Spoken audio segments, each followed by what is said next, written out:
In the quiet hours before dawn, when the world still seemed undecided about whether to wake or remain asleep, there was a familiar tension in the air of the small apartment. It was not a sound, nor a movement, but a presence, subtle, persistent, and heavy. It lived in the mind of the one who lay awake in bed, eyes open, staring at the ceiling as thoughts marched in perfect, relentless order. Every detail of life had been accounted for. Schedules were planned days in advance. Conversations were rehearsed before they happened. Decisions were weighed, measured, adjusted, and readjusted. Even emotions were managed like fragile objects that could not be dropped without consequence. From the outside, this life appeared admirable, reliable, responsible, calm. Friends often said, "You always seem to have everything under control." And those words, meant as praise, had become both armor and burden. Control felt like survival.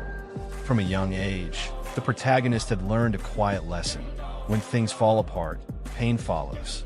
When people change, when promises break, when certainty dissolves, suffering arrives without warning.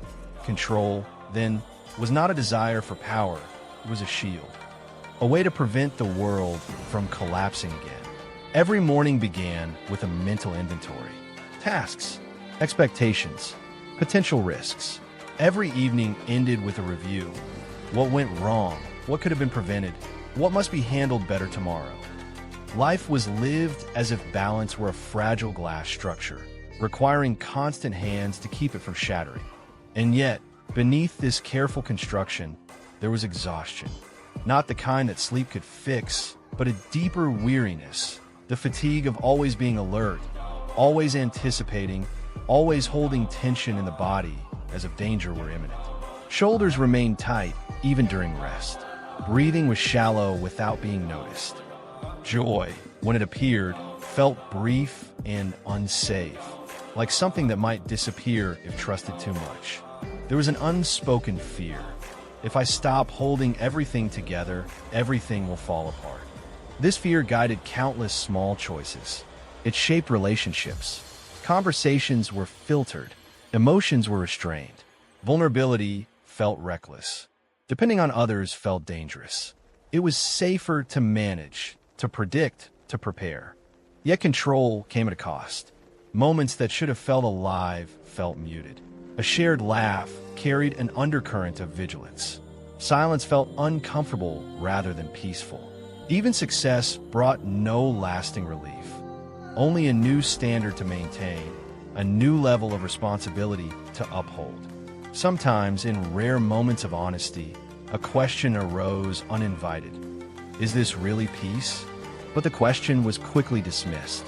Peace, it was believed, would come later, after everything was secure, after all variables were managed, after nothing unexpected could occur. Peace was conditional, postponed, dependent on a future that never seemed to arrive. In the teachings of Buddhism, it is said that suffering does not always announce itself loudly. Often it whispers. It hides behind habits that appear useful. It disguises itself as duty, strength, or care. Control is one of its most convincing disguises. The protagonist did not yet see control as attachment. It felt necessary. It felt moral. Letting go, in contrast, felt irresponsible, even dangerous. To release control seemed equivalent to neglect, to weakness, to failure. But the body was beginning to speak. Sleep grew lighter. Small irritations triggered disproportionate reactions. There was a constant feeling of being on guard, even in safe environments. Joy was anticipated, but rarely felt fully. And beneath it all, a quiet loneliness emerged. The loneliness of carrying everything alone. One evening, after a long day of managing expectations and meeting responsibilities, the protagonist sat quietly in a dimly lit room. The world outside continued as usual. Distant traffic, faint voices, the hum of everyday life. Inside, however, there was a subtle realization forming, not yet clear enough to be named. Holding everything together was not creating peace. It was postponing collapse. Control had once been a response to pain. but now it had become a habit, unquestioned, automatic, exhausting. The grip had tightened so gradually that it no longer felt like a choice. In Buddhist reflection, this is often the first stage of awakening. Not insight, not wisdom, but seeing strain. The recognition that something we believe is protecting us is, in fact, the very source of our tension. That night, nothing changed externally. No dramatic event occurred. No sudden enlightenment arrived. But a small crack appeared in the certainty that control was the answer. For the first time, the protagonist wondered, what if the effort to control is the very thing preventing peace? The question lingered, uncomfortable and unresolved. And though it brought no immediate relief, it marked the beginning of a journey, one that would challenge the deepest assumptions about safety, responsibility, and strength. A journey toward an unfamiliar truth, that peace does not come from holding life tightly, but from learning when and how to release. Unknowingly, the first step had been taken, not by letting go, but by noticing the weight of holding on. Responsibility had always felt noble. It wore the face of maturity, discipline, and care. It spoke in calm, reasonable tones and carried the weight of good intentions. It was praised by others and reinforced by society. You're so dependable, they said. People can rely on you. And with each affirmation, responsibility settled more deeply into the protagonist's identity. But beneath its polished surface, something else lived quietly. Fear, not the dramatic kind that arrives with panic or visible threat, but a subtle, persistent fear woven so tightly into daily behavior that it no longer felt like fear at all. It felt like obligation, like necessity, like being a good person. The fear said, if I don't take care of this, something bad will happen. It whispered, if I don't manage everything, things will fall apart. It insisted, if I relax, I will fail someone. Responsibility became a way to stay ahead of pain. The protagonist did not notice when fear began wearing responsibility's clothes. It happened slowly through experience, through moments when letting go led to disappointment, through times when trusting others resulted in being hurt, through events that taught a quiet lesson. Relying on control feels safer than relying on life. And so, responsibility expanded. It reached beyond what was necessary and into what was uncontrollable. Other people's emotions became a concern. Their reactions became something to manage. Outcomes that depended on countless variables were treated as personal duties. Even the future, unpredictable, impermanent by nature, was approached as something that could be secured through effort. This burden was carried with pride. To stop controlling felt like abandoning care. To loosen the grip felt like negligence. Responsibility had become proof of worth. In Buddhist teaching, attachment does not always take the form of desire. Sometimes it appears as clinging to identity, to the idea of being the one who holds everything together. This identity feels safe because it offers a sense of purpose and predictability. Yet it also becomes a prison. The protagonist believed they were choosing responsibility. In truth, responsibility had chosen them. Every yes carried an unspoken fear of saying no. Every act of preparation carried the anxiety of what might go wrong. Every attempt to help carried the quiet belief that without intervention, failure was inevitable. Over time, the mind learned a dangerous equation. My effort equals safety. This belief hardened in a habit. When something went wrong, the response was not curiosity, but self-blame. I should have anticipated this. When something went right, relief arrived, but briefly. The mind immediately searched for the next potential problem. Peace was never allowed to settle. Even rest was conditional. Moments of stillness were filled with mental checklists. Silence was interrupted by planning. The body rested, but the mind stood guard. There was always something that needed attention, something that could be improved, something that might unravel if left unattended. Responsibility had become hypervigilance. And hypervigilance is not care, it is fear stretched thin. Yet the protagonist resisted this truth. To acknowledge fear felt like weakness. Responsibility, after all, was admired. Fear was not, but the body does not lie. Tension lingered in the jaw, even during conversations meant to be light. Breathing shortened during moments of uncertainty. The heart raced when things did not go according to plan. These were not signs of strength. They were signals of constant threat perception. In Buddhist psychology, this state arises from craving for certainty, the desire for life to behave predictably, safely, and according to expectation. But impermanence is not negotiable. The more one resists it, the more suffering multiplies. The protagonists did not yet understand impermanence intellectually, but they felt its pressure emotionally. There was a quiet grief in always being the strong one, a loneliness in always being capable. People leaned in, trusted, depended, yet rarely saw the exhaustion beneath the surface. Asking for help felt unnatural, even dangerous. To be seen struggling felt like breaking character. So the performance continued. Responsibility demanded perfection. Fear demanded control. And together, they drained the simple joy from living. One evening, while reflecting on a conversation that had gone slightly wrong, nothing dramatic, nothing serious, the protagonist noticed how long the mind replayed it. Every word was examined. Every tone was analyzed. Every possible misinterpretation was anticipated. The intensity of the reaction felt disproportionate. And for the first time, a crack appeared in the narrative. Is this really about being responsible? Or is it about being afraid of losing control? The question was unsettling.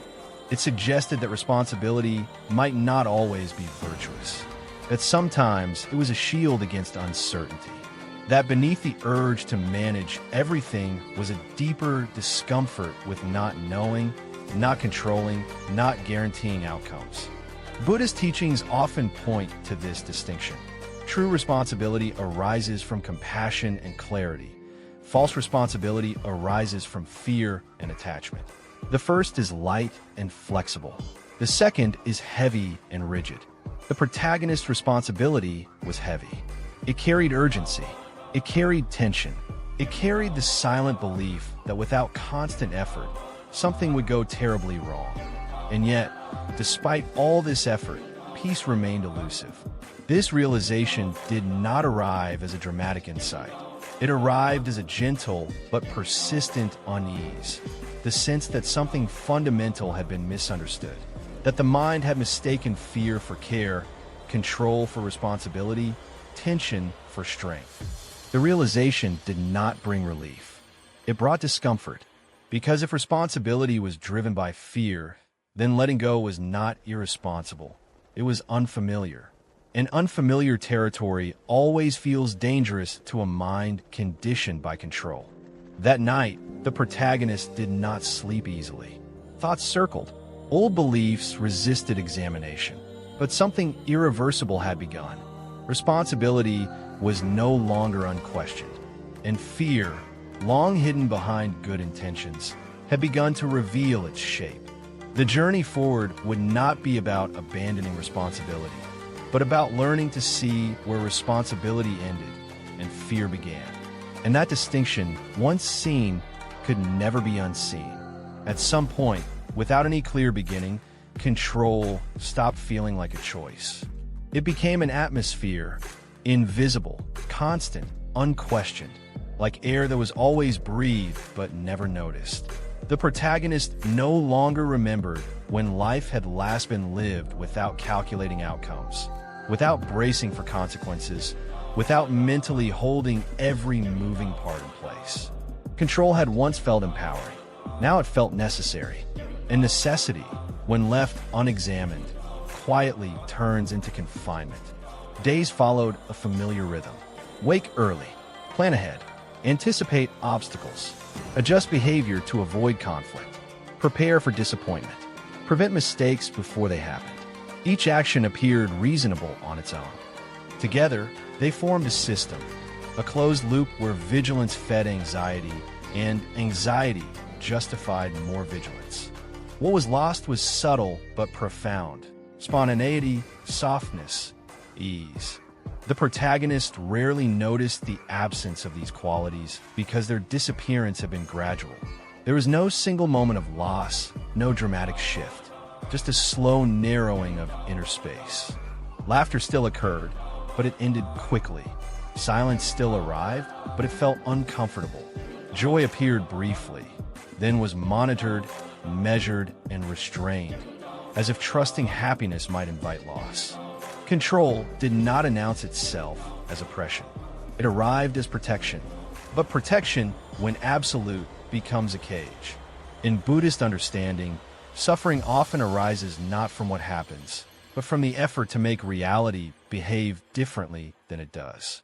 Control is the mind's attempt to negotiate with impermanence, to freeze movement, to guarantee outcomes, to deny uncertainty. The protagonist did not consciously resist impermanence. They resisted vulnerability. Uncertainty felt unsafe. Not knowing felt like failure. Allowing life to unfold without interference felt like standing unguarded in a storm. So the grip tightened. Decisions became slower. Overthinking replaced intuition. Every choice carried the weight of imagined consequences. Even small matters demanded attention and control, as if negligence in one area might cause collapse elsewhere. Life became serious, too serious, and seriousness drained it of warmth. The body began to mirror the mind. Muscles stayed tense without reason. The breath remained shallow even during rest. The nervous system lived in a constant state of readiness, not for danger that existed, but for danger that might exist. This was not living in the present moment. It was living in the future shadow. The protagonist noticed how difficult it had become to simply sit without doing. Stillness felt threatening, as though something important might be missed if attention softened. The mind filled empty spaces with plans, rehearsals, and worries. Even meditation, once attempted briefly, became another form of control. The breath was monitored too closely. The mind was judged for wandering. Stillness was treated as a task to be accomplished rather than a space to rest within. Control followed everywhere. And yet, despite this constant effort, nothing felt secure. This contradiction began to trouble the protagonist deeply. If control was meant to create safety, why did safety feel so absent? If managing everything was supposed to prevent suffering, why did tension remain constant? If holding on was the solution, why did life feel increasingly heavy? The cage was not external. There were no visible bars, no locked doors, no restrictions imposed by others. The cage was internal, built from beliefs, reinforced by fear, maintained by habit. The belief said, if I let go, everything will fall apart. The habit said, holding on is who you are. The fear said, without control, you are nothing. In Buddhist teaching, this is the moment when attachment reveals its cost. Not through punishment, but through exhaustion. Not through catastrophe, but through quiet suffering. One afternoon, while walking through a familiar street, the protagonist paused unexpectedly. Nothing unusual had occurred. No crisis, no loss, no dramatic event. Just a sudden awareness, like waking up mid-dream. There was a feeling of tightness in the chest. Not anxiety exactly. Not sadness. Something closer to confinement. For the first time, the thought arose clearly and without resistance. I am trapped by my own effort. The realization was unsettling. Control had been framed as strength, but now it appeared as limitation, as a narrowing of possibility, as a refusal to trust anything beyond personal management. This realization did not bring immediate relief. In fact, it brought fear. If control was released, what would remain?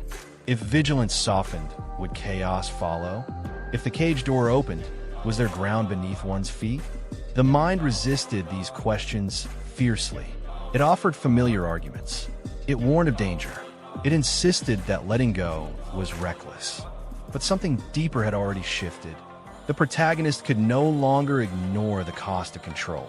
They saw how relationships had been subtly shaped by it, how listening often carried the hidden intention to manage outcomes, how cares sometimes carry the urge to fix rather than to understand. They saw how exhaustion had become normalized. They saw how peace had been postponed endlessly, always waiting for the next condition to be met. In Buddhist insight, this is known as dukkha, not just pain, but unsatisfactoriness. The sense that even when life appears functional, something essential is missing. Control had kept life functioning, but it had stripped it of freedom. The cage was built with good intentions, with responsibility, with fear disguised as care. And because of that, it was difficult to leave. There was comfort in familiarity, even when familiarity hurt. Letting go did not yet feel possible. But staying inside the cage was no longer tolerable. This tension between the fear of release and the pain of holding on marked a turning point, the beginning of honest inquiry, the moment when suffering could no longer be explained away as personal weakness or external pressure. It was not the world that felt imprisoning. It was the constant effort to control it. And though the door had not yet been opened, the protagonist had finally seen the bars. That awareness, fragile and uncomfortable, was the first true crack in the cage. And through that crack, something unexpected would soon enter. The possibility of freedom. There is a particular kind of moment that does not arrive loudly. It does not announce itself with drama or spectacle. It does not demand attention. It simply happens quietly, irreversibly, and only later does the mind realize that something fundamental has shifted. For the protagonist, that moment arrived disguised as an ordinary disruption.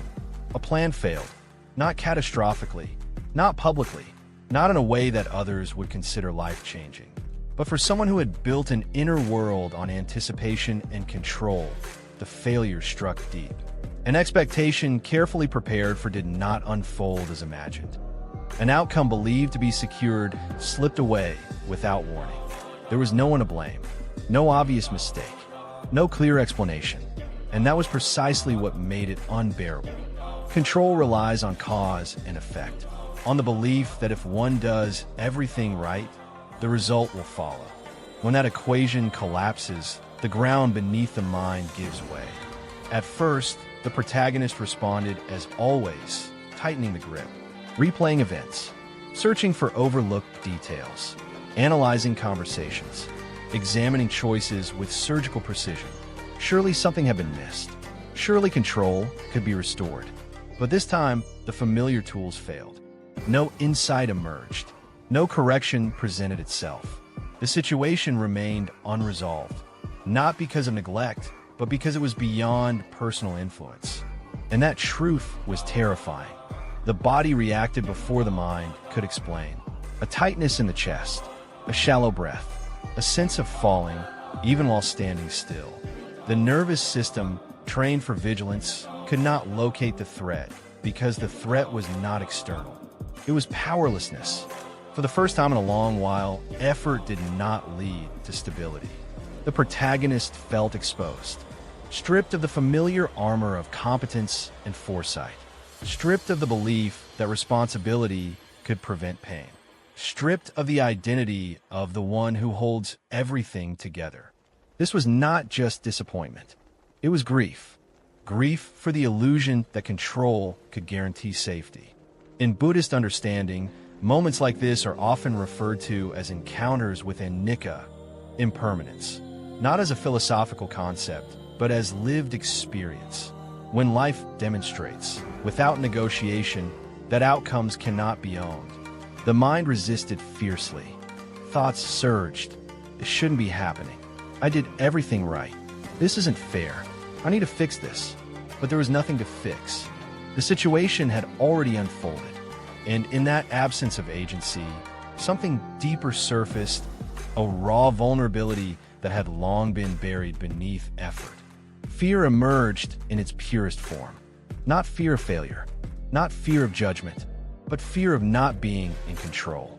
The protagonist noticed how the urge to act was less about solving a problem and more about escaping discomfort. Doing something, anything, felt preferable to sitting with uncertainty. Yet every attempt to intervene only deepened the sense of futility. The more control was sought, the more unreachable it became. That night, sleep did not come easily. The body lay still, but the mind remained restless, cycling through imagined scenarios and alternative outcomes. Eventually, exhaustion forced a kind of surrender, not acceptance, but collapse. In that collapse, something unexpected happened. There was a moment, brief, fragile, when the mind stopped trying. Not because it chose to, but because it could not continue. In that moment, there was no planning, no rehearsing, no fixing, just awareness of breath moving in and out, uneven and shallow, yet still happening. Life was continuing without permission. This realization was subtle but profound. Breathing did not require control. The heart did not wait for approval. Sounds continued. The room existed. The night passed. Even without effort, life remained. This did not bring comfort immediately. In fact, it brought tears. Because if life could continue without control, then control had never been as necessary as believed. And if control was not necessary, then years of tension, vigilance, and self-pressure came into question. The tears were not dramatic. They came quietly, without sobbing. They carried confusion more than sorrow, a sense of standing at the edge of something unknown. The next days felt strange. Externally, nothing appeared different. Responsibilities remained. Conversations continued. The world moved on. But internally, something had loosened, not gently but abruptly. The protagonist felt unmoored. Old habits of control continued automatically, but they no longer provided comfort. Planning felt hollow. Anticipation felt forced. The usual sense of competence felt fragile. It was as though a central pillar had cracked. This was the pain of letting go, not intentional, not voluntary, but imposed by reality. Buddhist teachings often emphasize that surrender cannot be forced. It arises when resistance becomes more painful than acceptance. When the cost of holding on exceeds the fear of release. The protagonist was not ready to surrender, but control had already begun to slip, and that slipping revealed a truth long avoided. Control had never prevented pain. It had only delayed confrontation with uncertainty. Now, uncertainty stood openly, unmasked, unavoidable. The protagonist noticed a new kind of fatigue, not the exhaustion of effort, but the exhaustion of resistance. A tiredness that came from fighting what had already happened. In moments of stillness, a question surfaced again and again. What if this is not something to fix? The question frightened the mind. If this was not to be fixed, then what was to be done? The teachings of the Buddha do not promise protection from loss. They point instead to a different kind of refuge, awareness itself. The capacity to remain present with experience, even when it does not align with desire. But the protagonist had not yet learned this. All they knew was that something essential had slipped away, and with it the certainty that control could restore balance. This was not the beginning of peace. It was the beginning of honesty. An honesty that said, I cannot manage my way out of this. And in that admission, painful, disorienting, unwelcome, the hidden door began to appear. Not as relief, not as clarity, but as the first crack in the illusion that holding on was the only way to survive. The door had not yet opened, but the lock was no longer intact. And from that moment on, nothing would ever feel quite the same. If losing control was painful, the idea of surrender felt unbearable. In the days following the moment, when everything had slipped away, the protagonist discovered that letting go was not a gentle release. It was an inner battle, a quiet but relentless struggle between what had always been relied upon and what was now being asked, unwillingly, to soften. Surrender did not feel like peace. It felt like failure. The mind framed it harshly. If you stop trying, you don't care. If you loosen your grip, you are irresponsible. If you accept this, you are weak. These thoughts arrived with authority. They spoke in familiar tones, the voices of habit, conditioning, and long-practiced self-discipline. Resistance felt justified, noble even. After all, wasn't perseverance a virtue? Wasn't giving up dangerous? The protagonist did not yet see the difference between surrender and collapse. Surrender, as imagined, looked like abandonment, like passivity, like allowing life to run unchecked. It seemed to threaten identity itself, the image of being capable, dependable, in control. And so resistance hardened. The mind returned to its old strategies with renewed intensity. More thinking, more analyzing, more effort. If control had failed once, perhaps it simply needed to be refined, improved, reinforced. But something had changed. The strategies no longer worked the way they once did.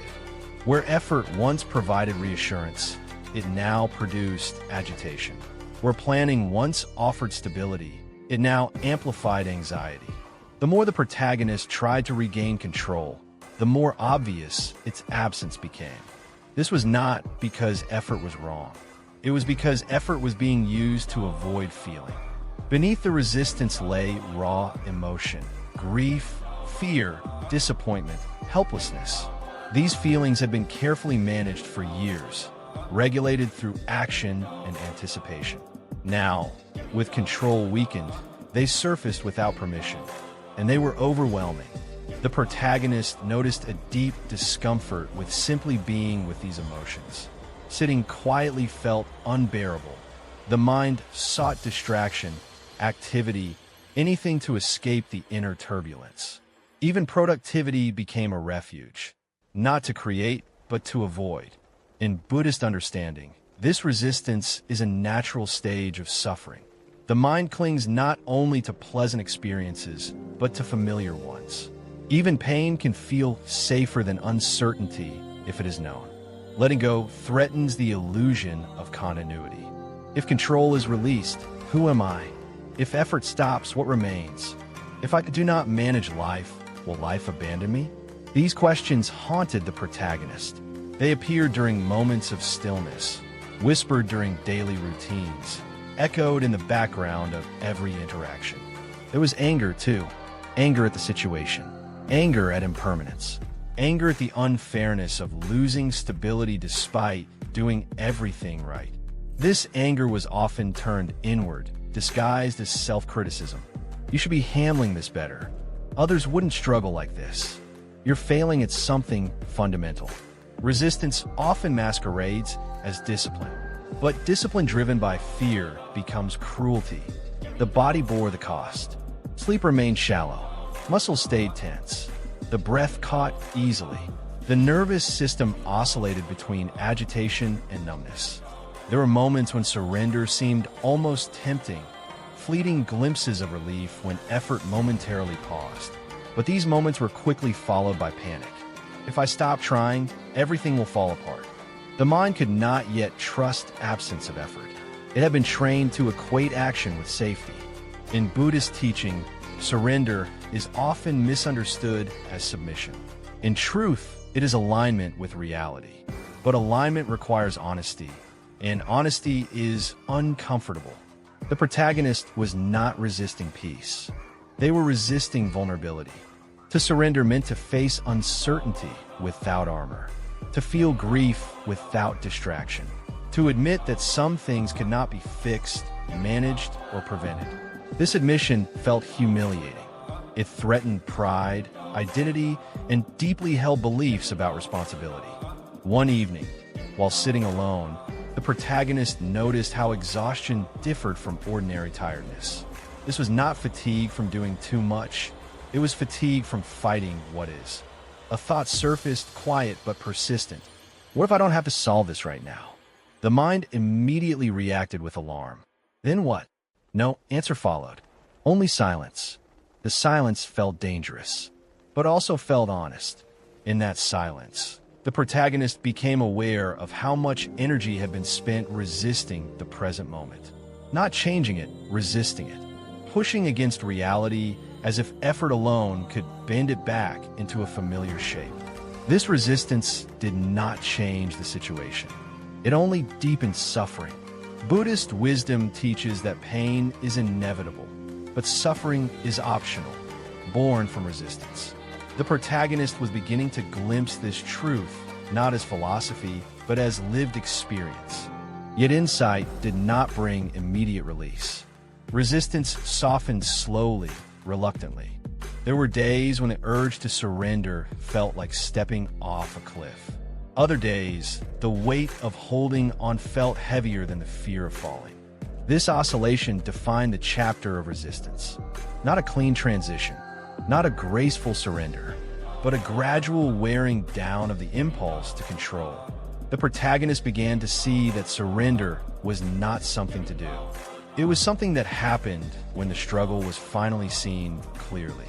When the cost of resistance was fully felt. When the heart admitted, I cannot force peace. This realization did not bring relief yet, but it cracked open a deeper truth. Surrender was not the enemy. Fear was, and fear could only loosen its grip when it was allowed to be felt. Not fixed, not silenced, not conquered, just felt. The resistance had not ended, but it was no longer unquestioned, and that subtle shift marked the quiet beginning of something new. Not control, not certainty, but the fragile possibility of trust, waiting patiently beneath the noise of fear. When resistance finally weakened, it did not give way to peace. It gave way to emptiness, not the poetic kind spoken of in spiritual texts, and not the serene openness promised by wisdom. This emptiness was raw, unfamiliar, and deeply unsettling. It arrived without explanation, like standing in a room after all the furniture has been removed. Nothing is broken, yet nothing feels right. For years, effort had filled every inner space. Planning filled the mind. Responsibility filled the heart. Control filled the silence. Now, as those structures loosened, what remained was not relief, but a hollow ache. The protagonist felt unanchored. Old habits no longer held. New understanding had not yet formed. There was no clear direction, no familiar identity to cling to. The mind, accustomed to constant activity, searched desperately for something to grasp. But there was nothing, and that absence hurt. This was the void that control had concealed for years, the quiet space beneath constant doing. Without effort to distract from it, the emptiness became undeniable. It felt like loss, though nothing tangible had been lost. Loss of certainty, loss of identity, loss of the illusion of mastery. The protagonist noticed how difficult it was to sit with this feeling. The urge to fill the emptiness was immediate and strong. Thoughts rushed in to occupy the space. Memories replayed. Future scenarios imagined themselves. Even self-criticism tried to take hold. Anything was preferable to the discomfort of nothingness. Yet none of it lasted. The emptiness remained. This was not depression, though it resembled it. It was not despair, though it carried sadness.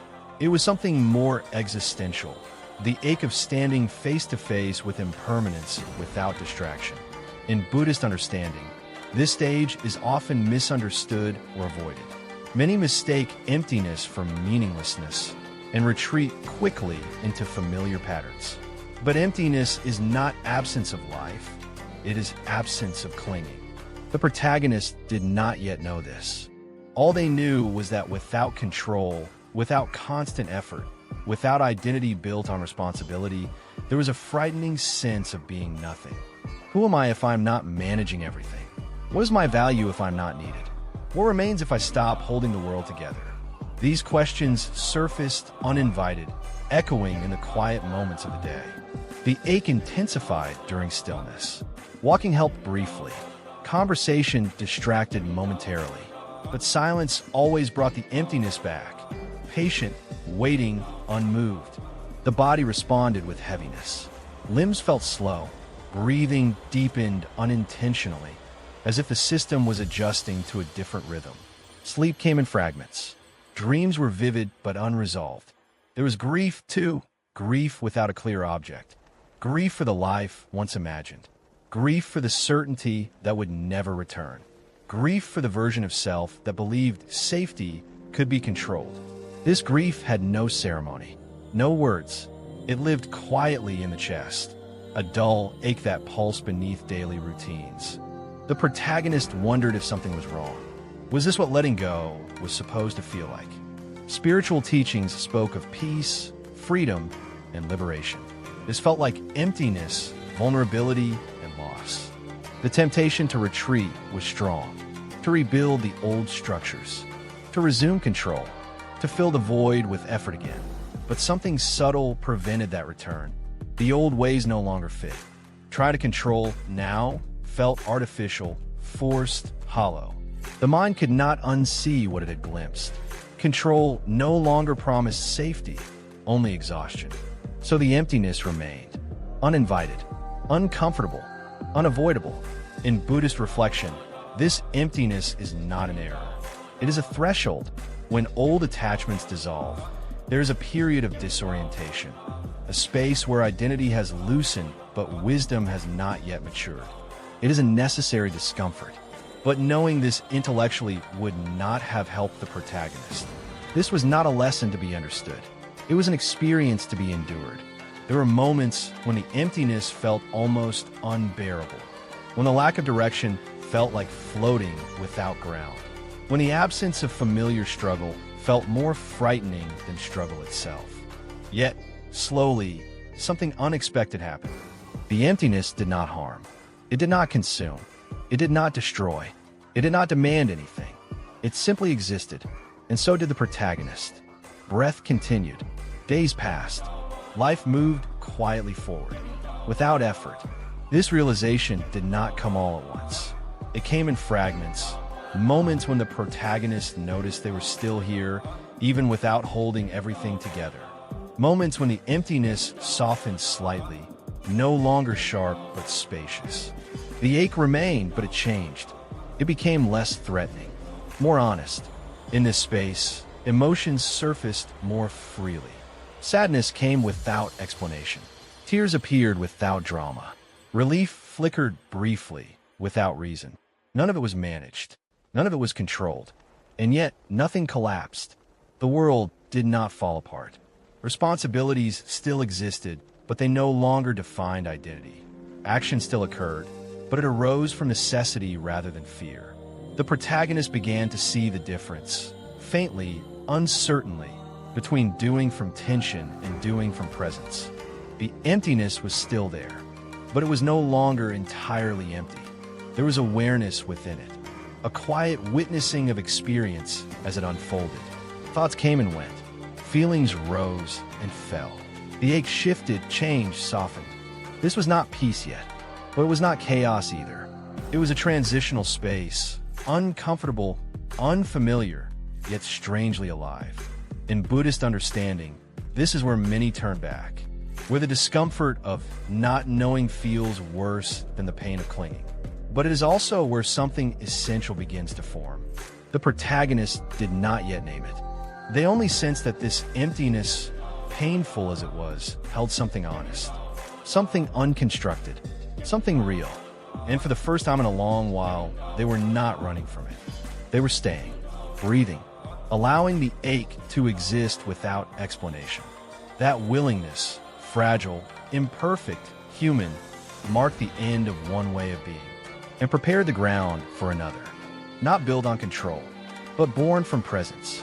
The first instinct to pain is movement. When discomfort arises, the body shifts. When fear appears, the mind seeks escape.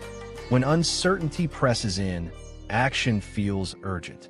For most of the protagonist's life, this instinct had been unquestioned. Suffering was something to solve, distract from, or outpace. Now, standing within the quiet ache of emptiness, there was nowhere left to run. The old exits no longer worked. Busyness felt hollow. Control felt artificial. Distraction lost its power. And so, for the first time, the protagonist found themselves face to face with suffering, without armor, without strategy, without escape. At first, this meeting felt unbearable. The discomfort intensified when it was no longer resisted. Emotions that had been managed carefully now surfaced freely. Sadness arrived without reason. Fear appeared without a clear object. Loneliness rose, not tied to absence of people, but to the absence of certainty. The instinct to flee was strong. The body leaned forward, as if preparing to move away from an invisible threat. The mind searched for explanations, solutions, narratives, anything to re-establish control. But something stopped that movement. Not discipline, not willpower, exhaustion. There was simply no energy left to run. And so, almost unintentionally, the protagonist stayed. Stayed with the tightness in the chest. Stayed with the heaviness behind the eyes. Stayed with the restless hum beneath the skin. Nothing dramatic happened. No revelation arrived. But something subtle shifted. For the first time, suffering was allowed to be present without immediate interference. This was unfamiliar territory. Suffering, when resisted, feels sharp and urgent. When observed, it changes character. Not instantly, but perceptibly. The protagonist noticed that emotions were not static. They moved, they pulsed, they rose and fell like waves, even when no action was taken.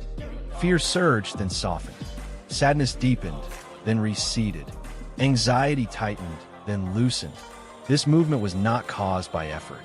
It happened on its own. The realization was unsettling and comforting at the same time. Suffering was not permanent. It only felt permanent when resisted. The protagonist began to notice how much suffering had been multiplied by the attempt to control it. Every effort to fix emotion had added tension. Every attempt to suppress fear had intensified it. Every act of escape had strengthened the belief that suffering was dangerous.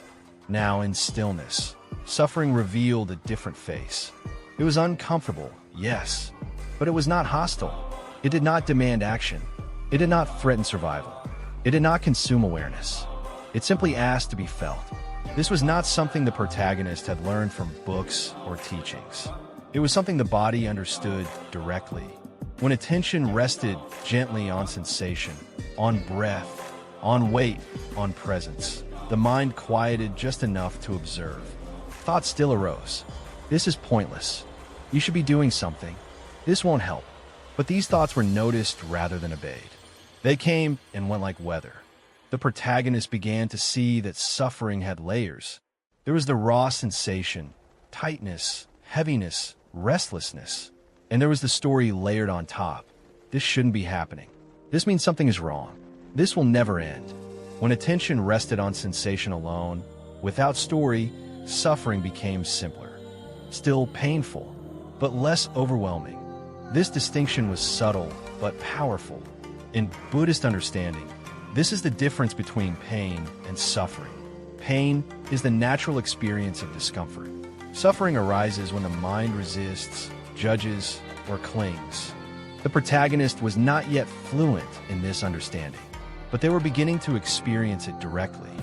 There were moments, brief, fragile, when attention settled fully into the present. In these moments, the ache existed, but it did not dominate. Awareness was larger than the pain, spacious enough to include it without being consumed. These moments did not last, but they returned, and each time, they left behind a faint trace of trust. Trust that suffering could be met. Trust that it would not destroy. Trust that presence itself was a refuge. This trust did not erase fear.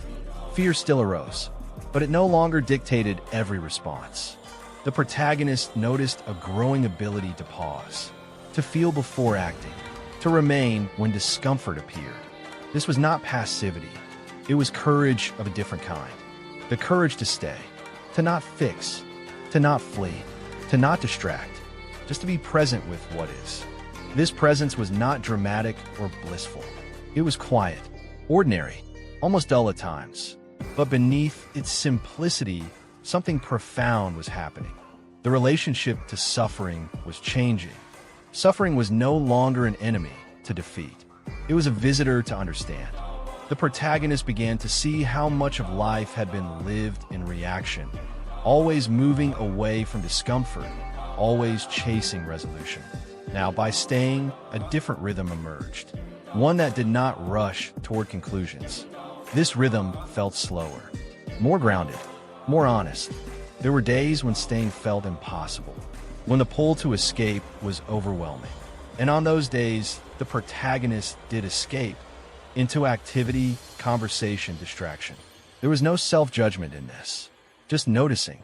Gradually, compassion began to appear, not as an idea, but as a natural response to seeing one's own struggle clearly. Compassion for the years spent running. Compassion for the fear that drove control. Compassion for the mind that believed safety depended on effort.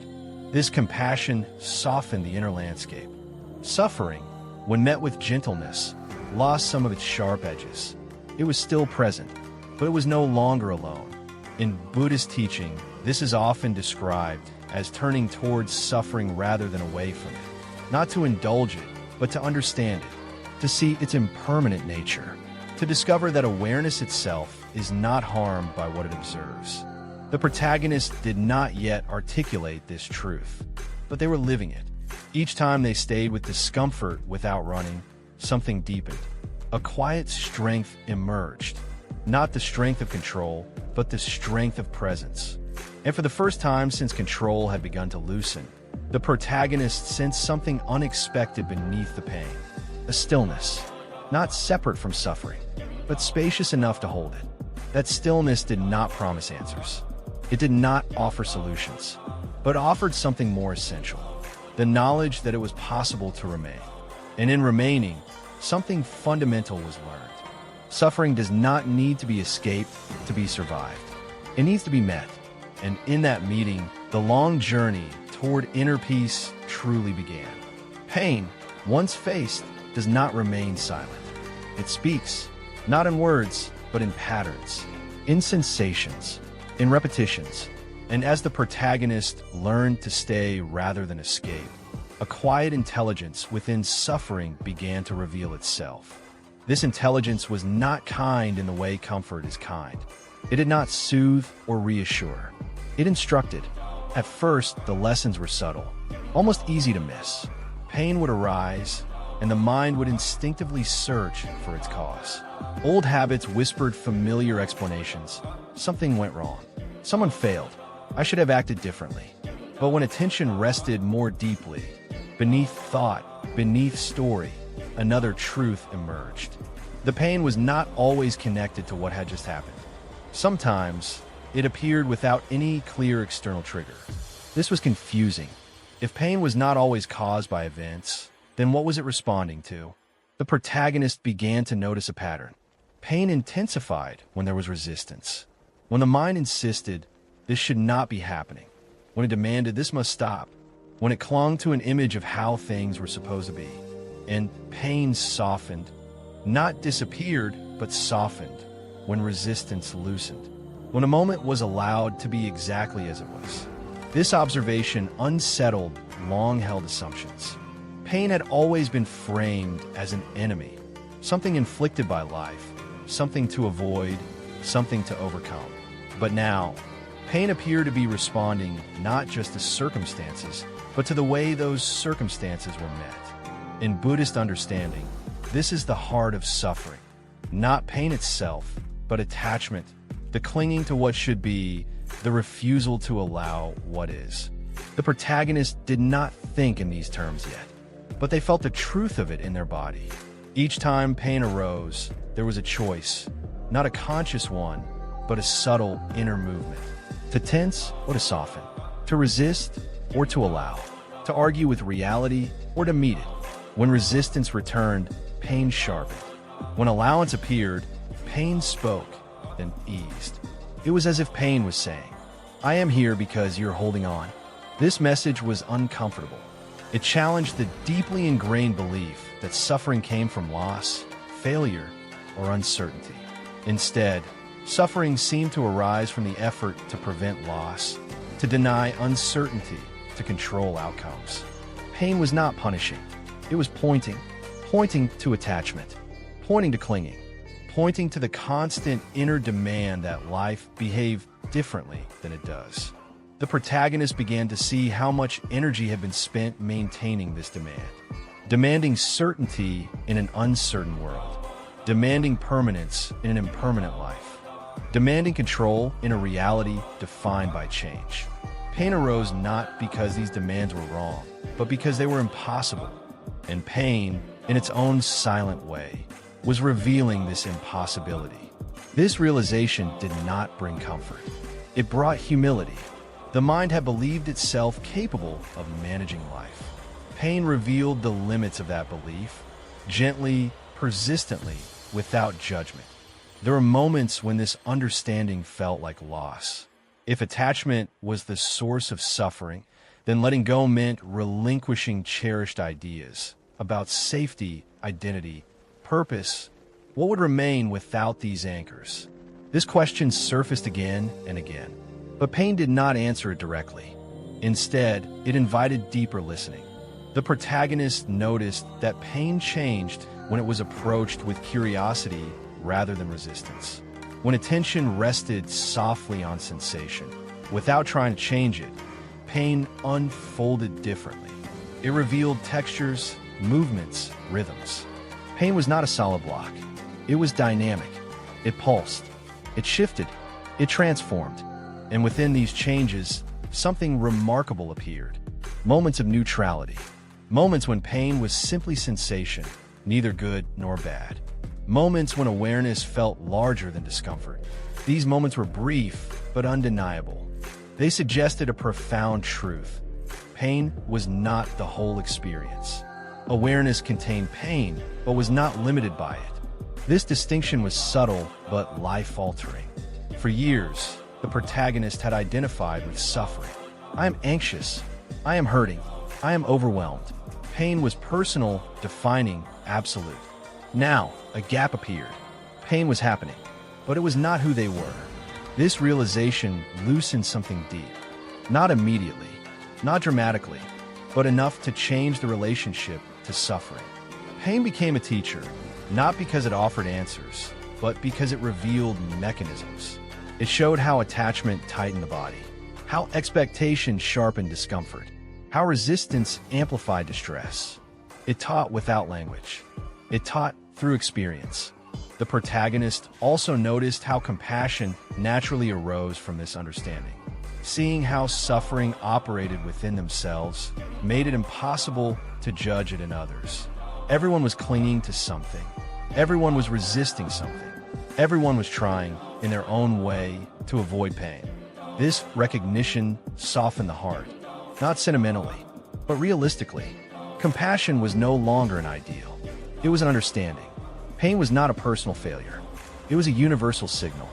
A signal pointing toward attachment. An attachment, once seen, could be loosened. Not forced. Not eliminated. But softened. The protagonist did not yet know how to let go fully. But they were learning where to look. Not outward. Not at circumstances. But inward, at the subtle moments when the mind grasped, resisted, demanded. Pain illuminated these moments with precision. Each flare of discomfort highlighted a place where something was being held too tightly. An expectation, an identity, an outcome. Pain did not ask to be silenced. It asked to be understood. This understanding changed everything. Suffering was no longer meaningless. It was instructional. It was revealing the cost of clinging again and again, until the lesson could no longer be ignored. The protagonist began to welcome pain cautiously, not because it was pleasant, but because it was honest. Pain no longer felt like an obstacle on the path. It felt like the path itself. And as this perspective settled, something remarkable happened. Pain still arose, but fear of pain diminished. And in that diminishment, space appeared. Space to breathe, space to observe, space to soften. The silent teacher had done its work, not by removing suffering, but by revealing its cause. And with that revelation, the journey moved forward, not toward escape, but toward understanding. And understanding, quietly, steadily, was opening the hidden door. Breath had always been there. It moved quietly in the background of every moment, unnoticed, unacknowledged, taken for granted. It rose and fell whether the mind was calm or restless, whether control was tight or loosening, whether suffering was resisted or embraced. It was only now, in the stillness that followed deep pain and quiet understanding, that the protagonist truly began to meet the breath.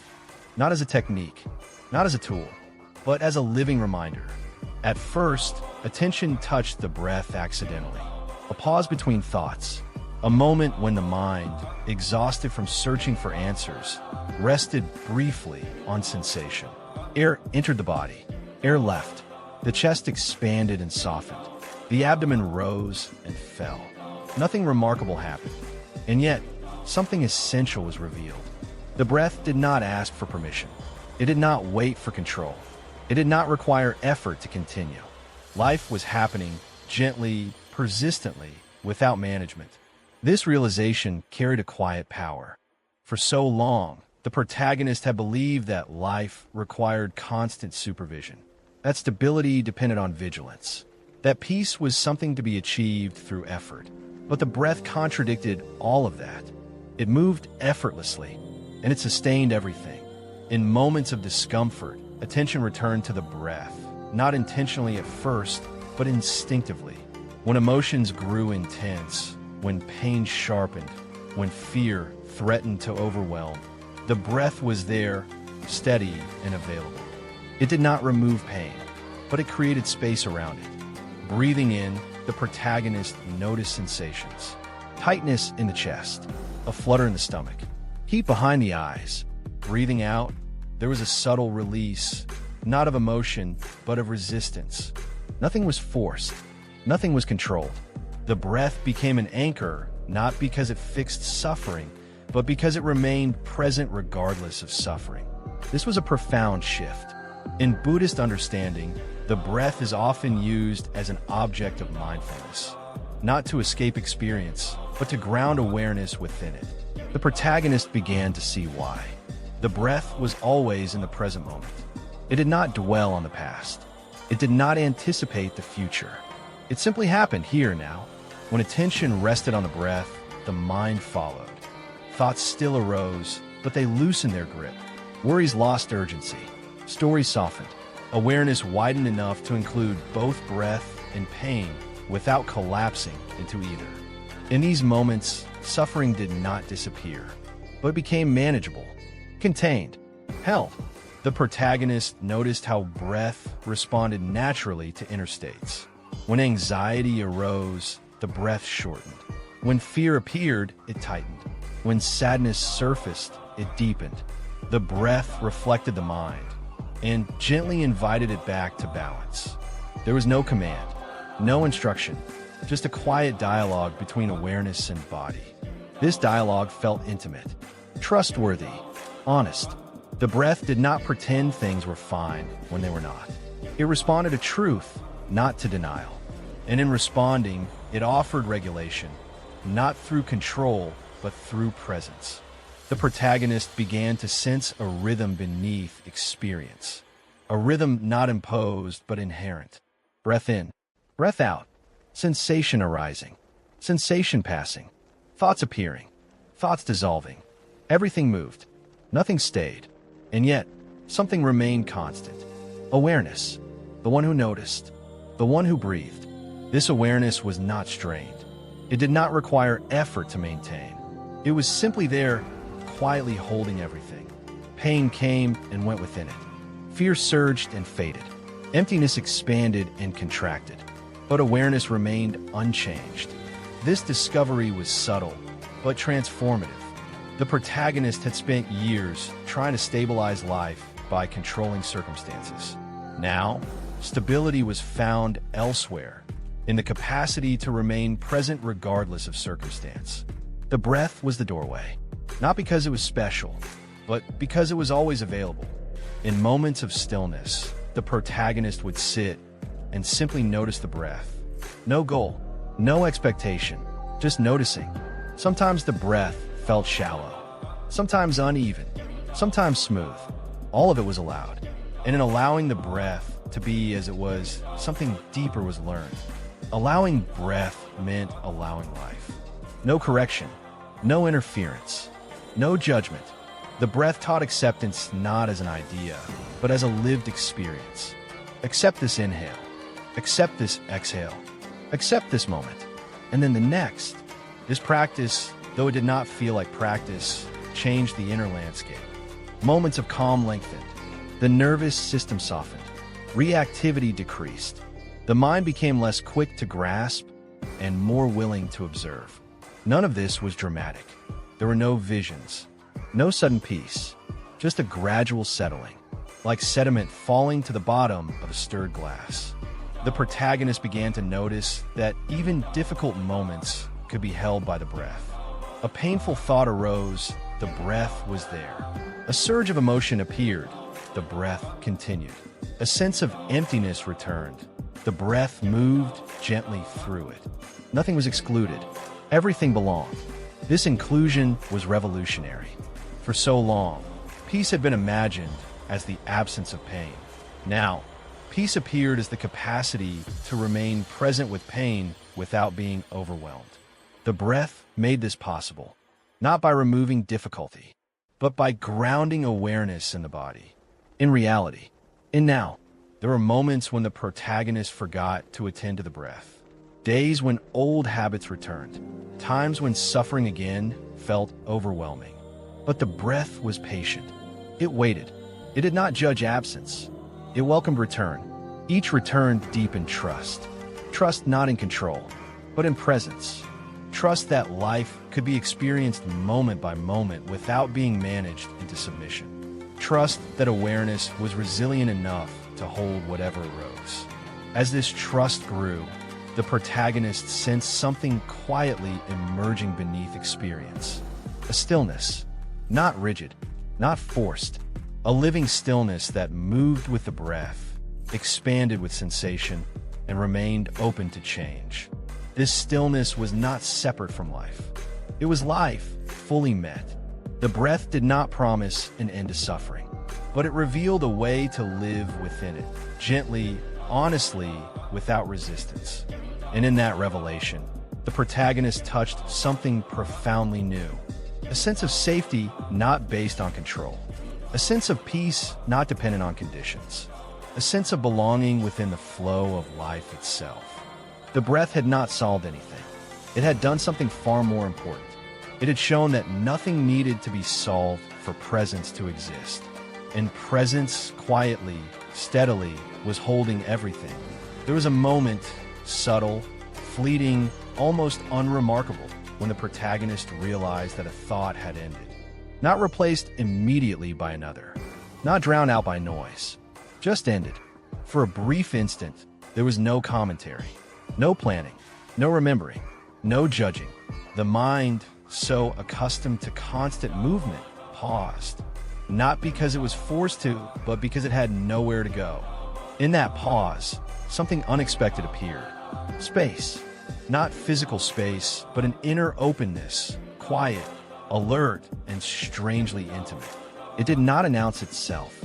It did not shimmer with insight or promise transformation. It simply existed effortlessly. And then, just as quickly, another thought arose. But the pause had been noticed. And once noticed, it could not be forgotten. For most of life, the protagonist had assumed that thoughts were continuous, an unbroken stream defining identity and experience. To think was to exist. To stop thinking felt unimaginable, even dangerous. Silence in the mind had once felt like absence, like loss of control. Now, silence revealed something else entirely. It revealed presence.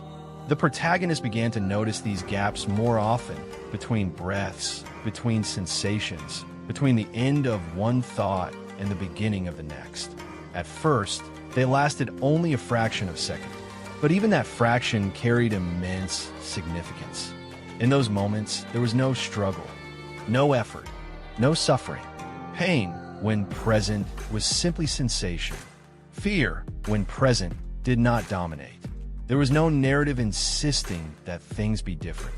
There was just awareness, open, clear, undisturbed.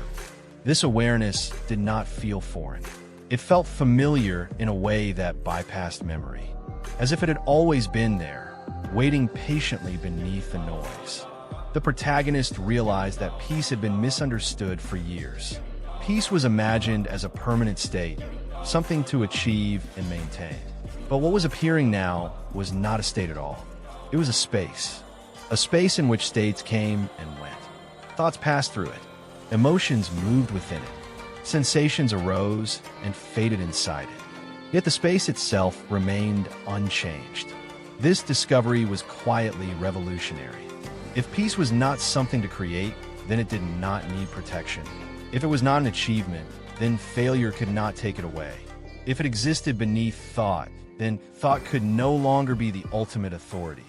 The protagonist noticed how suffering returned whenever attention collapsed back into thinking, into identifying with stories, judgments, fears, and how suffering softened whenever awareness rested in the open space that surrounded those thoughts.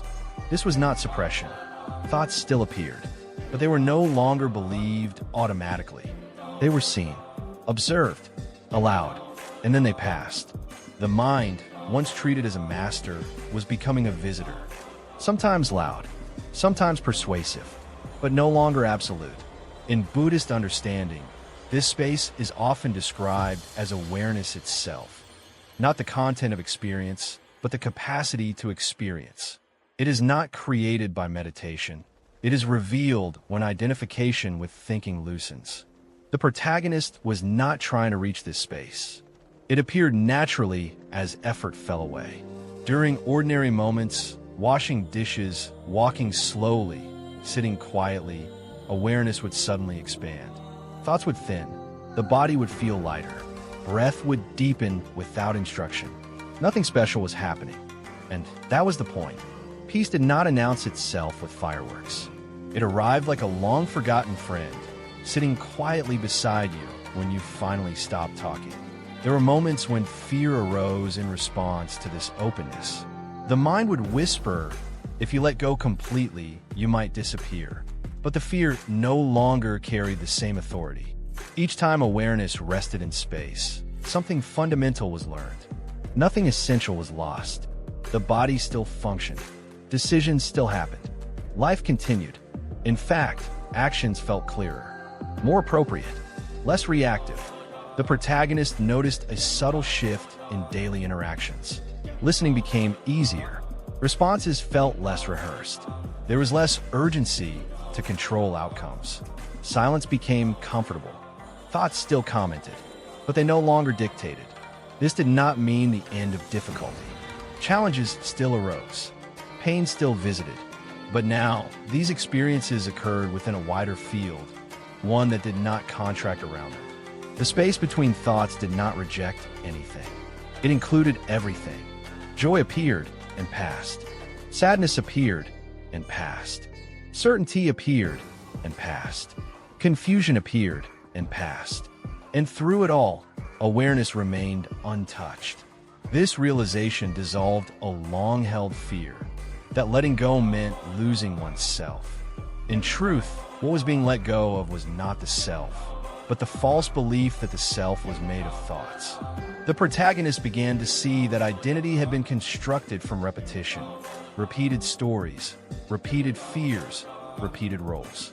When these repetitions paused, even briefly, something more fundamental revealed itself. Not a personality, not a role, but a simple sense of being alive, present, aware. This sense of being did not require effort. It did not need justification. It did not depend on success or control. It simply was. The more the protagonist rested in this space, the more natural it felt. Not constant, not permanent, but accessible. Always just beneath the surface of thought. And perhaps most surprising of all, this space was not separate from life. It was life, unfiltered. The sounds of the world felt sharper. Colors felt more vivid. Sensations felt immediate. There was an intimacy with experience that had been missing for years. Control had once narrowed attention. Awareness expanded it. The protagonist realized that the search for peace had always been misdirected. Peace was never hidden in future conditions or perfected circumstances. It was not waiting to be earned. It had been present all along, obscured only by constant thinking. This insight did not make the protagonist special. It made them humble, because it revealed how much suffering had come not from life itself, but from identification with mental noise. There were days when this clarity faded, when old patterns returned, when thoughts again felt overwhelming. But something had changed permanently. The The protagonist now knew where peace lived, not in controlling outcomes, not in solving life, but in the space that opens when the mind rests, between thoughts, between breaths, between efforts, and each time awareness returned to that space, even for a moment, it reaffirmed a quiet truth. Peace is not something you enter. It is what remains when you stop leaving. The hidden door had opened, not outward but inward, and beyond it lay not escape from life, but a deeper, freer way of inhabiting it. At first, acceptance felt like a betrayal. The protagonist had spent so much of life believing that effort was proof of care, that striving was a moral duty, that vigilance was love in action. To let life be as it was felt dangerously close to indifference. If nothing was resisted, what would prevent harm? If nothing was corrected, what would ensure growth? These questions arose instinctively, like reflexes formed over years of conditioning. And yet, something had already changed. The space between thoughts had been discovered. The breath had shown that life moved without permission. Awareness had revealed itself as stable, even when circumstances were not. From this new vantage point, the old assumptions began to loosen, not all at once, but gently, like a knot softening after being held in warm water. Letting life be as it is did not mean liking everything. It did not mean approving of pain or welcoming injustice. It did not mean abandoning discernment or responsibility. What it meant, though this took time to understand, was releasing the inner argument with reality. The constant "this shouldn't be happening." The quiet demand that life align with expectation. The subtle insistence that peace could only exist once conditions were corrected. These inner movements had shaped the protagonist's experience more than events themselves. Now, as awareness widened, these movements became visible and optional. There were moments when something went wrong, and the old reflex arose immediately. A tightening in the chest, a surge of thought, the urge to intervene, explain, fix. But before action followed, there was now a pause. In that pause, awareness noticed the resistance.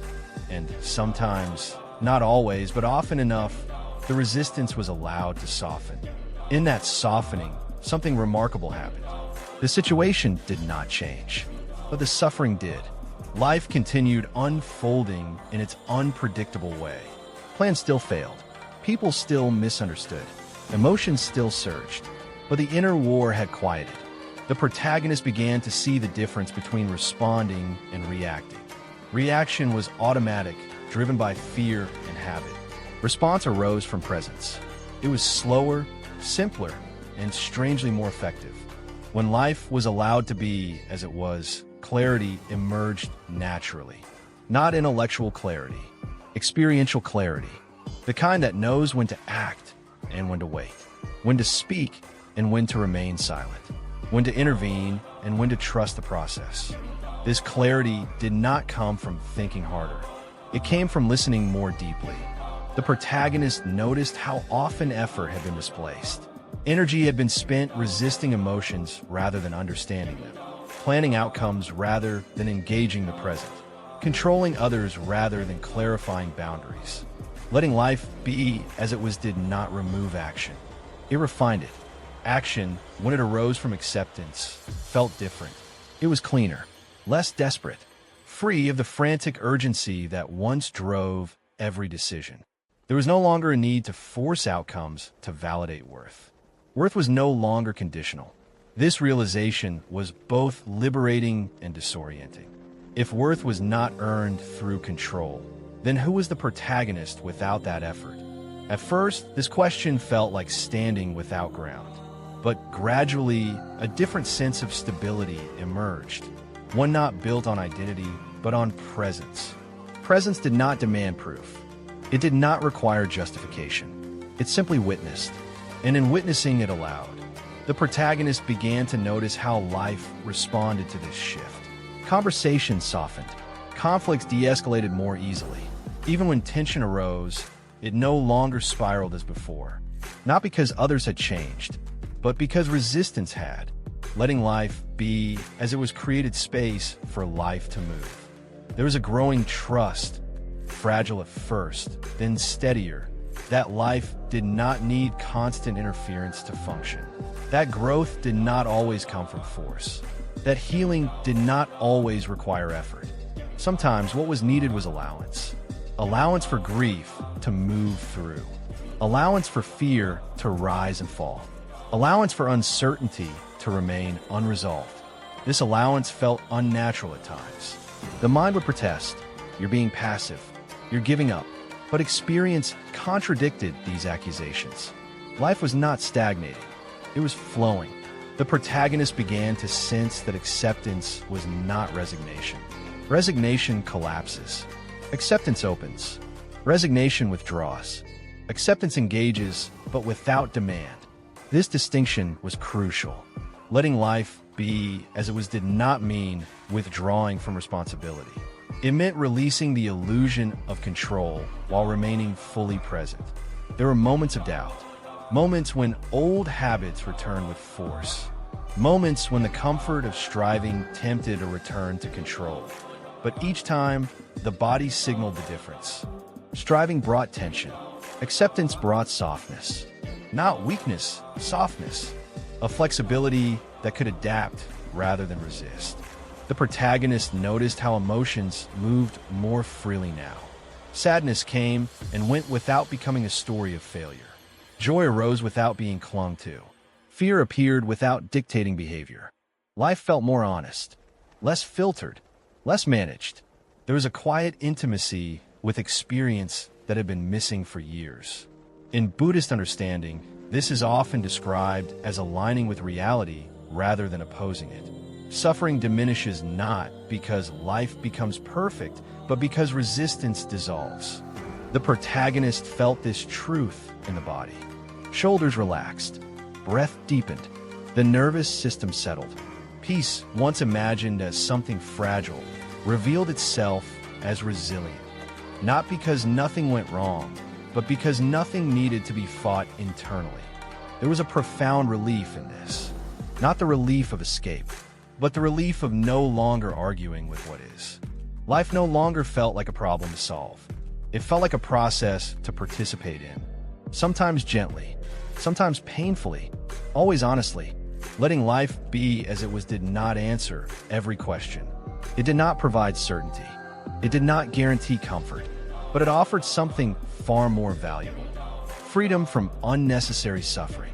Freedom from the constant demand that reality conform to expectation. Freedom to meet each moment as it arrived. The protagonist began to live from this place. Imperfectly, inconsistently, humanly. There were days of clarity and days of confusion. But beneath both, there was now a ground that did not shift. Presence, awareness, acceptance. And in this ground, a new way of living quietly took root. Not heroic, not dramatic, but deeply peaceful. Life, allowed to be as it was, revealed its own intelligence. And in trusting that intelligence, the protagonist discovered a truth that could never again be unseen. Peace does not come from shaping life into safety. It comes from allowing life to move and discovering that awareness is strong enough to move with it. Trust did not arrive with confidence. It arrived quietly, without certainty, without guarantees, without promises. It did not announce itself as a belief or a conclusion. It emerged as a subtle shift, almost imperceptible at first, in a way the protagonist related to experience. Control did not vanish overnight. It loosened, like a clenched fist slowly opening, finger by finger, not because it was commanded to, but because holding on had become unnecessary. For years, control had been the protagonist's way of staying safe. It was built on vigilance, planning, and anticipation. It was reinforced by the belief that without constant effort, things would collapse. Now, after long exposure to stillness, presence, and acceptance, that belief had begun to erode. Not logically, experientially. Life had continued through uncertainty, discomfort, and loss without collapsing. Breath had continued. Awareness had remained. Moments had come and gone. The world had not required supervision to exist. This realization did not eliminate fear, but it changed the relationship to it. Fear still arose, but it no longer demanded immediate obedience. It was recognized as a sensation, a movement of energy, a conditioned response, not a command. Trust emerged not as certainty about outcomes, but as confidence in presence. Confidence that whatever arose could be met. Confidence that awareness would not disappear in difficulty. Confidence that life did not need to be micromanaged to be lived. This was a different kind of trust than the protagonist had known before. It was not trust that things would turn out well. It was trust that they could be experienced fully, whatever they were. This distinction was crucial. Previously, trust had been conditional. I trust if I can see where this is going. Now, trust was unconditional. I trust because I am here. The protagonist noticed how this trust affected daily life. Decisions were still made, but they felt lighter. There was less pressure to choose perfectly. Mistakes no longer felt catastrophic. Outcomes were met with curiosity rather than judgment. Control, once rigid and defensive, softened into discernment. Discernment did not force life into shape. It listened. It responded. It adapted. The protagonist began to see that control had always been an attempt to replace trust. Where trust was absent, control rushed in to fill the gap. Now, as trust quietly took root, control lost its urgency. There was a deep relief in this. Not because life became easy, but because life became manageable. Manageable not in the sense of being controlled, but in the sense of being livable. The nervous system settled into a new rhythm. Not constantly relaxed, but no longer perpetually on guard. The body learned, slowly, that safety did not depend on constant effort. Trust allowed the body to rest. The mind, too, learned to rest. Thoughts still arose, but they no longer dominated. Plans were made, but they were held lightly. Expectations formed, but they were no longer clung to. Life felt less like a battle and more like a dialogue. There were moments when old patterns returned, when uncertainty triggered fear, when control surged reflexively. But now, these moments were met with awareness rather than self-criticism. This is the old habit. Seeing it was enough. Control did not need to be fought. It dissolved when it was understood. This understanding deepened trust. Trust that nothing needed to be suppressed or eliminated. Trust that everything could be included. In Buddhist understanding, trust arises naturally when one sees impermanence clearly, not as a threat, but as a fact. When change is no longer resisted, it becomes less frightening. Life flows, and awareness flows with it. The protagonist felt this flow not as excitement, but as ease. Ease in not knowing. Ease in not forcing. Ease in letting life reveal itself moment by moment. This ease was not laziness. It was alignment. Alignment with the way things actually are. Trust also reshaped relationships. The urge to manage others' emotions softened. The need to control outcomes in conversation diminished. Listening deepened. Boundaries clarified naturally, without aggression or guilt. Control had once masqueraded as care. Trust revealed what care actually felt like. Care did not rush to fix. It stayed. It listened. It responded when needed and rested when not. The protagonist noticed a growing compassion for others. Seeing how fear drove control in their own life made it impossible to judge it in others. Everyone was doing their best with the tools they had. This compassion was not sentimental. It was grounded, rooted in understanding. As trust emerged, something else shifted quietly: identity. The protagonists no longer defined themselves by what they managed, fixed, or prevented. Identity loosened, roles softened. There was a sense of being less solid and more free. This, too, was unsettling at times. Without a rigid identity, there was nothing to defend. But there was also nothing to prove.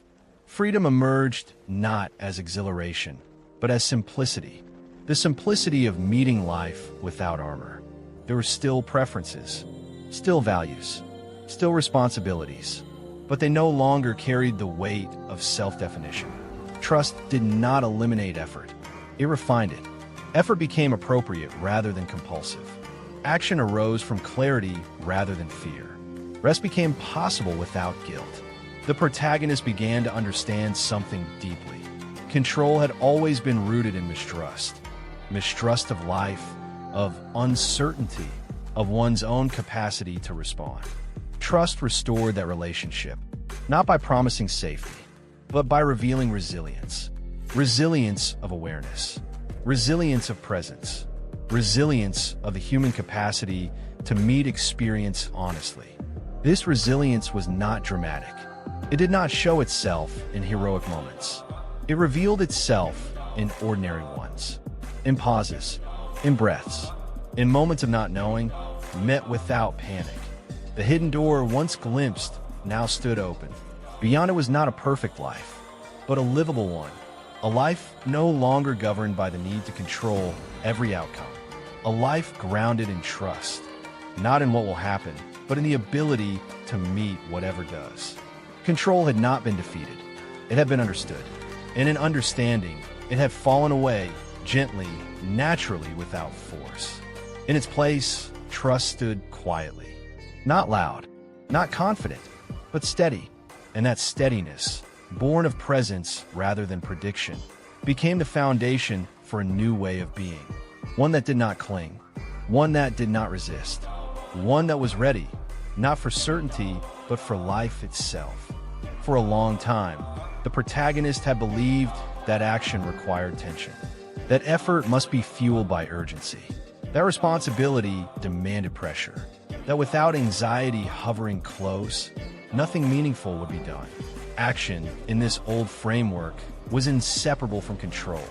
One acted in order to secure outcomes, to prevent mistakes, to protect identity.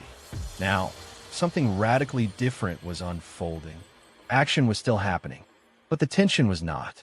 At first, this felt disorienting. There were moments when the protagonist paused before acting, not out of hesitation, but out of presence. The familiar inner push, do this now or else, was absent. Instead, there was a quiet sensing, what is needed here? This question did not arise from fear. It arose from clarity. The protagonist noticed this shift most clearly in small, ordinary moments. Answering an email, responding to a request, making a decision that once would have triggered hours of overthinking. Now, decisions emerged more simply, not because the future was known, but because the present was fully felt. Acting without attachment did not mean acting without care. On the contrary, care deepened, but it was no longer tangled with self-protection or outcome obsession. Action became cleaner. When something needed to be done, it was done. When it did not, there was no compulsion to fill the space. This was unfamiliar. The mind occasionally panicked. Are you being lazy? Are you avoiding responsibility? But experience answered these questions gently, again and again. Life did not fall apart. Responsibilities were met. In many cases, they were met more effectively. Without attachment to outcome, attention stayed with the task itself. There was less mental noise, less self-interference. Action flowed from presence rather than from fear of consequences. The protagonist noticed that mistakes still happened, but they no longer felt personal. A mistake was information, not indictment. Correction arose naturally, without shame. Previously, error had triggered self-criticism and urgency. Now, it triggered curiosity. What to be learned here? This simple shift changed everything. Without attachment to being right, growth became possible. Without attachment to success, effort became sustainable. Without attachment to control, action became responsive rather than rigid. In Buddhist understanding, this is often described as right action, not defined by external rules, but by the absence of clinging. Action that arises from awareness carries a different quality. It is engaged but not entangled, intentional but not forceful. The protagonist felt this difference in the body. Action no longer tightened the chest. Movement no longer compressed the breath. There was a sense of participation rather than struggle. This did not mean constant calm. There were still moments of stress, still moments of uncertainty, still situations that required difficult choices. But even in these moments, there was space. Space to feel. Space to respond. Space to adjust. Attachment had once narrowed perception. Acting without attachment expanded it. The protagonist also noticed changes in motivation. Previously, motivation had been driven by fear. Fear of failure, fear of judgment, fear of loss. Now, motivation arose from values, from a quiet alignment with what felt meaningful rather than what felt urgent. This made action slower at times, but more authentic. There was less doing for approval, less striving to meet imagined expectations. Action became an expression of integrity rather than a performance. This shift affected relationships profoundly. The protagonist no longer acted to manage others' reactions. Help was offered when appropriate, not to feel needed. Boundaries were set without guilt. Listening became deeper because there was no hidden agenda to steer the conversation. Acting without attachment meant allowing others to have their own experience. This was not withdrawal. It was respect. Respect for the autonomy of others. Respect for the unpredictability of life. Respect for the limits of one's influence. The urge to fix softened. The urge to control dissolved. Care remained, but it was no longer invasive. In moments of conflict, the protagonist noticed a remarkable difference. Instead of reacting defensively, there was a pause. Awareness noticed the impulse to justify, to explain, to protect identity. And then, sometimes, that impulse was allowed to pass. Response came from clarity rather than from wounded pride. This did not guarantee harmony, but it reduced unnecessary harm. Acting without attachment also changed the relationship to results. Success no longer inflated identity. Failure no longer collapsed it. Outcomes were received with interest rather than judgment. This neutrality was not indifference. It was freedom. Freedom from tying self-worth to circumstances. The protagonist realized that much of previous suffering had come not from action itself, but from attachment to what action was supposed to produce. When action was freed from this burden, it became lighter, more humane, more sustainable. There was also a growing trust in timing. Previously, everything felt urgent. Now, some things were allowed to unfold. The protagonist learned to wait, not passively, but attentively. Waiting did not mean doing nothing. It meant listening, sensing when action was truly needed. This sensitivity made action more precise. Less wasted effort, less burnout. The nervous system, once accustomed to constant activation, began to settle into a healthier rhythm. Periods of activity were followed naturally by periods of rest. Rest no longer carried guilt. It was recognized as part of the flow. In Buddhist teaching, this balance is essential. Without attachment, action and rest become two expressions of the same awareness, neither privileged, neither avoided. The protagonist felt this balance not as a rule, but as an intuition, a sense of when to move and when to pause. This intuition had always been there. It had simply been drowned out by fear. As acting without attachment became more familiar, something subtle but profound emerged: joy. Not excitement, not pleasure tied to achievement, but a quiet joy. The joy of participation without pressure. The joy of doing what is needed without needing to be someone special while doing it. The joy of engagement without self-absorption. This joy was gentle, often unnoticed, but deeply nourishing. Life no longer felt like a test to pass. It felt like a process to inhabit. Acting without attachment did not mean stepping away from the world. It meant stepping into it fully, without armor, without the constant calculation of gain and loss, without the burden of proving worth. The protagonist understood now that true freedom was not the absence of responsibility. It was the absence of clinging. Responsibility, when held without attachment, became service rather than sacrifice. Effort, when freed from fear, became expression rather than defense. Action, when grounded in presence, became a form of meditation. Each movement, each choice, each response, an opportunity to live from awareness rather than from habit. The journey was not complete. Attachment still arose. Old patterns still appeared, but now they were met with understanding rather than judgment. And this understanding made all the difference. Acting without attachment did not promise a perfect life. It offered something far more real, a life lived honestly, moment by moment, action by action, free from the invisible chains of control, rooted not in fear of the future, but in intimacy with the present. And in this way of acting, the protagonist began to sense the final truth of the journey. Inner peace was not something separate from life. It was life lived without clinging. There was a quiet morning when the protagonist noticed something extraordinary by its ordinariness. Nothing was particularly right. Nothing was particularly wrong. The day carried its usual weight. Responsibilities waiting, uncertainties unresolved, emotions neither high nor low. And yet, beneath the surface of these ordinary conditions, there was a steady calm. Not excitement, not relief, just a simple, grounded sense of being okay. This was unfamiliar. In the past, peace had always required permission from circumstances.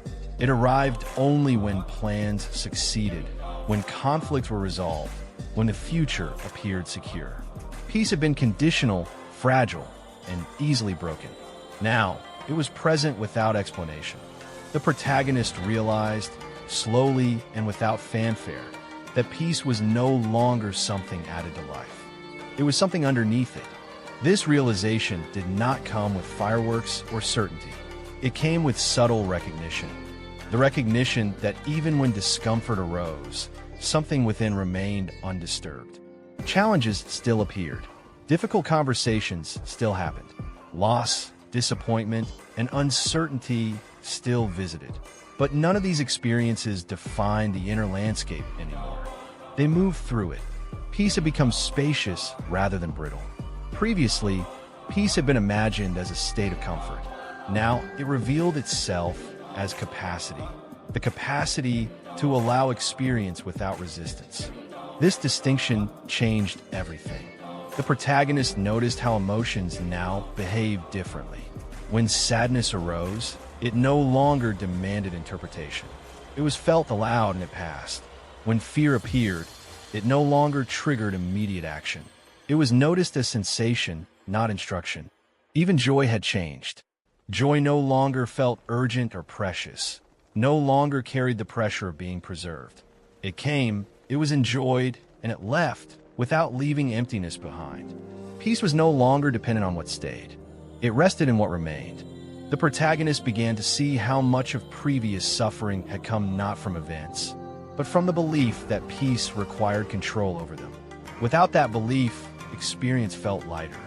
Not easier, but lighter. Life still demanded effort, but the effort was no longer fueled by fear. Responsibility still existed, but it was no longer a burden tied to self-worth. Uncertainty still hovered, but it no longer felt like a threat. This peace did not numb experience. On the contrary, it sharpened it. The protagonist felt more present in moments that once passed unnoticed. The texture of silence, the subtle shift of light, the tone beneath words spoken by others. There was a new intimacy with life, not because life had improved, but because resistance had dissolved. This intimacy brought humility. Peace was not an achievement. It was a recognition. The recognition that awareness could hold everything without being overwhelmed. There were moments when old patterns returned, days when the mind tightened, hours when fear resurfaced. But these moments no longer erased peace. They passed through it. The protagonist understood now that peace was not the absence of disturbance, but the absence of identification with disturbance. This understanding removed a lifelong pressure, the pressure to maintain calm, to suppress emotion, to avoid discomfort. Peace did not require any of that. It required honesty. Honesty with what was present. Honesty with what was felt. Honesty with what could not be controlled. From this honesty, a deep resilience emerged. Resilience not built on strength, but on openness. The protagonist noticed this resilience most clearly during difficulty. When unexpected problems arose, there was still stress, but it did not spiral. When others reacted strongly, there was still emotion, but it did not consume. There was room to pause, room to breathe, room to choose. Peace created this room, and within it, life unfolded with greater wisdom. The protagonist began to see that peace was not opposed to action. It did not require withdrawal from the world. It allowed engagement without entanglement. Decisions were still made. Boundaries were still set. Effort was still applied where needed. But action no longer came from desperation. It came from clarity. This clarity did not promise perfect outcomes, but reduced unnecessary suffering. The protagonist also noticed a profound shift in perspective toward others. Seeing how peace could exist even amid inner turbulence made it impossible to expect others to be calm, consistent, or controlled. Compassion deepened, not because others changed, but because understanding had. Everyone was navigating their own attachments, fears, and resistances. Seeing this clearly softened judgment. Patience arose naturally. Peace, once thought to be fragile, proved to be surprisingly strong. It did not depend on agreement. It did not depend on approval. It did not depend on certainty. It depended only on presence. Presence, once stabilized, did not collapse easily. This presence allowed grief to be felt without becoming despair. It allowed joy to be experienced without clinging. It allowed fear to arise without obedience. The protagonist recognized something profound. Peace was not something that replaced life. It was something that accompanied it, like a steady ground beneath changing weather. Storms still came, but the ground remained. This realization transformed the way the future was held. Previously, the future had been a source of anxiety, something to secure, predict, and control. Now, the future was simply unknown. An unknown no longer meant unsafe. There was trust, not in outcomes, but in the ability to meet outcomes. This trust did not eliminate planning or preparation. It simply removed the belief that planning could guarantee peace. Peace was no longer postponed. It was available now, in this moment, regardless of circumstance. The protagonist began to live with this understanding, quietly, imperfectly, attentively. There was no urge to declare it, defend it, or explain it. Peace did not need validation. It was self-evident. There were still hard days, still confusion, still moments of doubt. But beneath them all, there was a sense of okayness that did not come and go. This okayness was not excitement. It was stability, not rigidity, but rootedness. And from this rootedness, life felt inhabitable in a way it never had before. Not because it was safe, but because it was honest. The protagonist finally understood what had once seemed impossible. Peace does not require life to behave. It requires awareness to remain. And awareness, once discovered, does not leave. It waits patiently beneath every experience, ready to hold whatever comes next. This was peace that did not depend on circumstances. Not fragile, not conditional, but quietly, deeply, enduringly present. Liberation did not arrive as an event. There was no final moment, no clear line crossed, no triumphant sense of arrival. Nothing dramatic announced that the journey had reached its end. Instead, liberation revealed itself slowly, almost shyly, in the way life was now lived.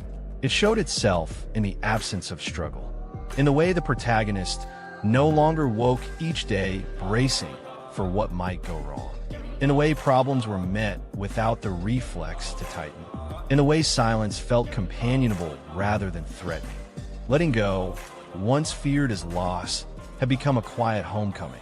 The protagonist noticed this most clearly in ordinary moments. Standing in line, washing hands, listening to the sound of footsteps passing by. There was a simple presence in these moments, unremarkable, yet deeply complete. Nothing needed to be added. Nothing needed to be removed. Life was happening, and awareness was there to meet it. This was liberation, not from responsibility, not from pain, not from the world, but from the constant inner demand that life be different. The protagonist reflected on the long path that had led here. The years of holding on, the exhaustion of control, the pain of resistance, the ache of emptiness, the courage to stay with suffering, the quiet teachings hidden inside pain, the breath that held everything, the space between thoughts, the gradual emergence of trust. None of it had been wasted. Every stage had been necessary, even the suffering, especially the suffering, because suffering had not been an obstacle on the path. It had been the path. The protagonist understood now that letting go was never about giving something up. It was about seeing clearly, seeing that control had never provided safety, seeing that attachment had never provided stability, seeing that resistance had never provided peace. What had always been present, beneath all effort, was awareness, open, patient, undisturbed. Liberation came not from changing life, but from changing the relationship to life. This relationship was now rooted in trust. Trust that experience could be met as it arose. Trust that emotions could be felt without being managed. Trust that uncertainty did not require defense. Trust that awareness was resilient enough to hold everything. This trust was not naive. It did not deny difficulty. It simply no longer feared it. The protagonist noticed how fear itself had changed. Fear still appeared at times, when the future felt unclear, when loss loomed, when old wounds were touched. But fear no longer dictated behavior. It was allowed, felt, and then, like everything else, it passed. Letting go had not made the protagonist invulnerable. It had made them honest. Honest about pain, honest about limits, honest about impermanence. And in that honesty, a deep freedom emerged. Freedom from a need to perform strength. Freedom from a need to appear composed. Freedom from a need to control outcomes, to feel worthy. Life no longer felt like a problem to solve. It felt like a mystery to participate in. Sometimes gently, sometimes painfully, always fully. The protagonist began to see how this quiet liberation affected others. Without trying to teach or explain, their presence softened interactions. Conversation slowed, listening deepened. There was less urgency to convince, fix, or prove.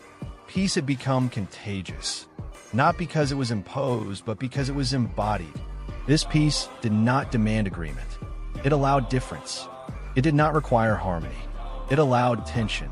It did not depend on certainty. It allowed not knowing. The protagonist understood now that true letting go does not remove engagement with life. It removes interference. Action still happened. Care still flowed. Boundaries were still set. But everything arose from presence rather than from fear. Even suffering, when it returned, was met differently. There was no longer the question, why is this happening to me? There was simply, this is happening. And in that simplicity, suffering lost its secondary layer, the layer of resistance that had once turned pain into despair. Pain was still pain, but it was no longer personal, no longer defining, no longer isolating. It was part of being alive. This understanding brought a profound sense of belonging. Belonging not to a group or an identity, but to life itself. The protagonist felt part of the same movement that carried breath, weather, growth, and decay. Nothing stood apart. Nothing needed to be controlled. Everything belonged. Liberation revealed itself also in the way the past was held. Old regrets arose occasionally, memories of moments that could not be undone. But these memories no longer demanded judgment. They were seen as part of the learning, part of the unfolding. There was forgiveness, not as a decision, but as a natural release. Forgiveness of others, forgiveness of self, forgiveness of life for not being what was once expected. The future, too, was held differently. It was still planned for, still considered, still engaged with. But it was no longer feared. Uncertainty no longer felt like a threat. It felt like space. Space for possibility. Space for change. Space for life to surprise. The protagonist realized that the hidden door to inner peace had never been locked. It had only been overlooked. Hidden not behind complexity, but behind effort. Hidden not in some distant attainment, but beneath the habit of holding on. Letting go had revealed what had always been here. This realization did not make life sacred in a dramatic way. It made it intimate. Every moment, even the difficult ones, felt close, personal, alive. There was no longer a need to escape, no longer a need to transcend, no longer a need to become something else.